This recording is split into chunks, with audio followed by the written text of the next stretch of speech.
Hey everyone, welcome back to Inglês Gogo. I'm your host Leo, and today we're diving into a powerful clip from the series The Chosen. Joining me today is Sarah Miller. Thanks for being here, Sarah. Hey, Leo, it's awesome to be here.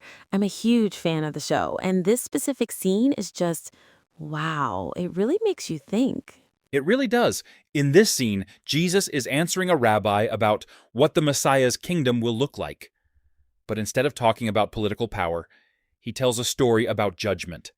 Right, he uses the metaphor of a shepherd separating the sheep from the goats. Exactly. Let's break that down for our listeners. In American English, to separate the sheep from the goats means to distinguish between the good and the bad, or the useful and the useless. It's about seeing who is truly following the path. And the criteria Jesus uses isn't about how many prayers they said, but how they treated people. He says, I was hungry and you gave me food. I was thirsty and you gave me drink. And the people are totally taken aback. When you are taken aback, it means you are surprised or shocked. They ask, Lord, when did we see you like that? I love his response.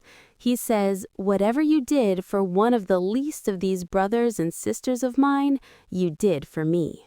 The least of these. That's a beautiful phrase.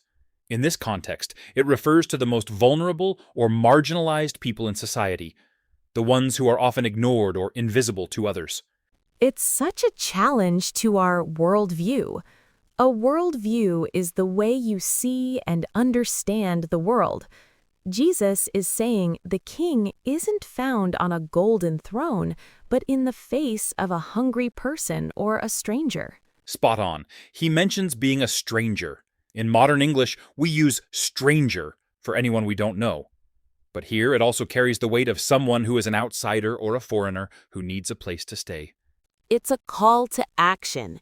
It's about having a heart that is open to others. Well said, Sarah. Thanks for sharing your perspective on this today. Thanks for having me, Leo. It was a pleasure. That's it for today, guys.